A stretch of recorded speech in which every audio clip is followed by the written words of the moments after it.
Okay sir. Media మిత్రులందరికీ నమస్కారం. గత 11 సంవత్సరాల కాలంగా అగ్రిగోల్డ్ కంపెనీ మోసానికి బలైన బాధితులకి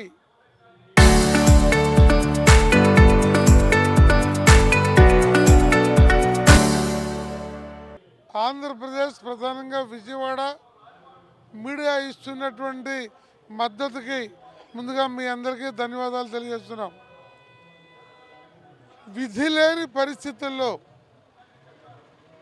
మరో మార్గం లేక రాష్ట్ర ప్రభుత్వం, ముఖ్యమంత్రి, ఉప ముఖ్యమంత్రి గారి అటెన్షన్ అగ్రిగోల్డ్ బాధితుల వైపు రావటం కోసం మరోసారి ఉద్యమానికి శ్రీకారం చుట్టాల్సి వచ్చింది. ఈరోజు నెల్లూరు, ప్రకాశం జిల్లాల వారు రిలే దీక్షలో పాల్గొంటున్నారు. రేపు ఎల్లుండి కూడా జిల్లాలుగా ఉండి 5వ తేదీ రాష్ట్ర వ్యాప్తంగా నిరవధిక రిలే నిరాహార దీక్షలు ప్రారంభించడానికి నిర్ణయించుకున్నాం. రాష్ట్ర ప్రభుత్వాన్ని చిల్లిగవ్వ అడగటం లేదు.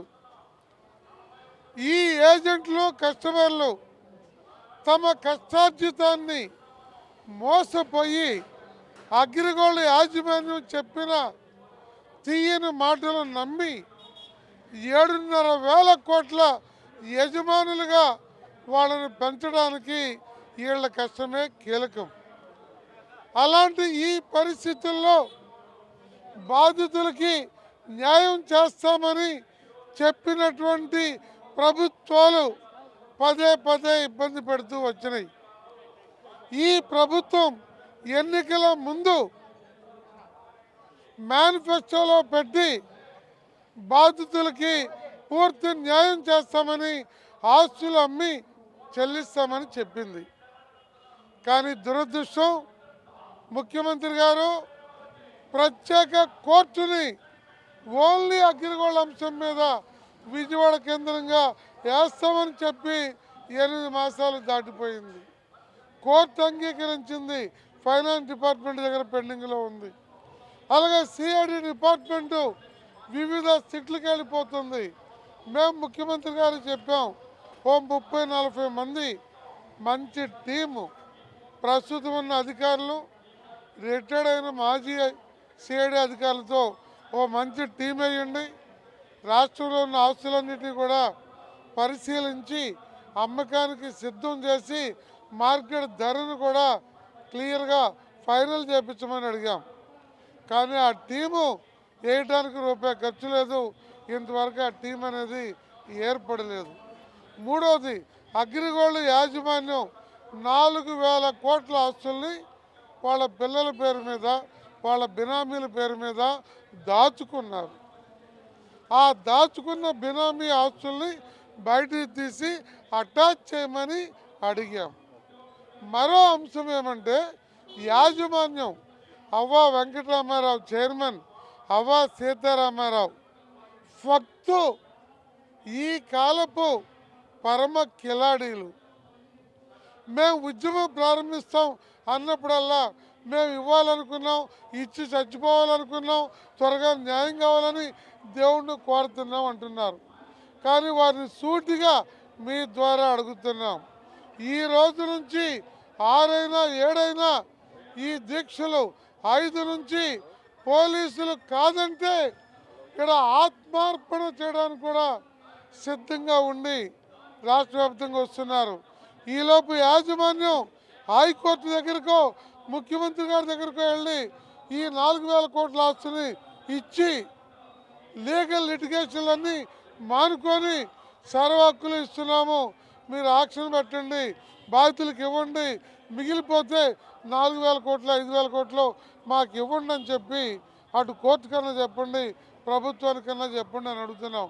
ఈ కీలక డిమాండ్ల సాధన, ఆస్తుల వేలం ప్రక్రియ టైం బౌండ్తో ఏర్పాటు చేయాలని అప్పటి వరకు కూడా మా పోరాటం కొనసాగుతుంది. అవసరమైతే ప్రాణం తీసుకోవడానికి కూడా బాధితులు ఉన్నారు, వాళ్ళని ఆపుతున్నాము. మా చేతులు దాటిపోయే పరిస్థితి కావద్దని మేము విజ్ఞప్తి చేస్తున్నాం. నమస్తే, నా పేరు తిరుపతిరావు. నేను ఈ అసోసియేషన్ రాష్ట్ర ప్రధాన కార్యదర్శిని. మా సమస్య మొదలయ్యి ఇది 12వ సంవత్సరంలో ఉన్నాం.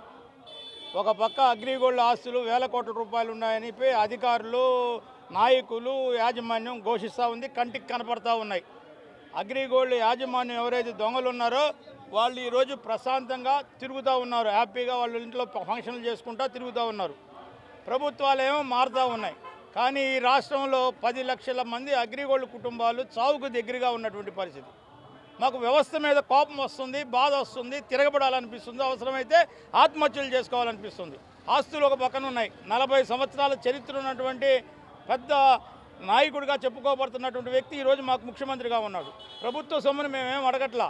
నేనైతే గట్టిగా చెప్పదలుచుకుంటుంది, ఈ రాష్ట్రంలో ఇంకా అగ్రిగోల్డ్ బాధితులు ఉన్నారంటే ఇది కేవలం రాష్ట్ర ప్రభుత్వాల యొక్క నిర్లక్ష్యం కారణంగానే ఈరోజు ఇంకా అగ్రిగోల్డ్ బాధితులు ఉన్నారు. మేము కూడా సిద్ధపడతా ఉన్నాం.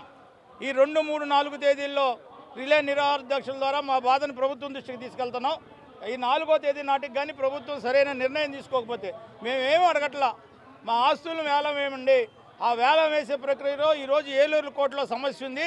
ఆ ఏలూరు కోర్టులో ఉన్న వేల కేసుల్లో మాది ఒకటిగా ఉంది. అందువల్ల జాప్యం జరుగుతుంది. మాకు ఫాస్ట్ ట్రాక్ కోర్టు ఏర్పాటు చేయండి. అదేవిధంగా ఈ ఎంక్వైరీ చేస్తున్నటువంటి సిఐడికి సరైన సిబ్బంది లేదు, వాళ్ళకి సరైన సిబ్బందిని ఏర్పాటు చేయండి. వేగంగా మా ఆస్తులు అమ్మండి, అమ్మలేకపోతే భూములు ఇవ్వండి అని చెప్పి అడుగుతూ ఉన్నాం. ముఖ్యమంత్రి గారు దీని మీద నిర్ణయం తీసుకోకపోతే ఈ 2, 3, 4 తేదీల్లో రిలే నిరాహార దీక్షలు చేస్తాం. 5వ తేదీ నాడు ఆమరణ నిరాహార దీక్షకైనా మేము సిద్ధంగా ఉన్నామని ముఖ్యమంత్రికి చెప్తా ఉన్నాం. ముఖ్యమంత్రి గారు ఏమనుకుంటున్నారో ఆల్రెడీ మాకు మద్దతు ఇస్తున్నటువంటి సిపిఐ పార్టీ ఇంటింటికి సిపిఐ పార్టీ అంటూ ఉంది. ఖచ్చితంగా ఈ రాష్ట్రంలో ఉన్న ప్రతి గడపకి వెళ్తాం, అగ్రిగోల్డ్ బాధితుల ఆవేదన చెప్తాం. మా ఆవేదనకి మీ డబ్బులు రాకపోవడానికి కారణం ఈ ప్రభుత్వం అని చెప్తాం. ప్రభుత్వానికి ఉన్నటువంటి నమ్మకం ప్రజల్లో ఏదవుతుందో దాన్ని తుడిచిపెట్టుకుపోయేటట్టు కూడా అగ్రిగోల్డ్ ఉద్యమం చేస్తారని కూడా తెలియజేస్తా ఉన్నాం. Local to global news at your finger tips. మీ చేతిలో ఒక ఆయుధం. Download R TV app. Media legend Ravi Prakash is back.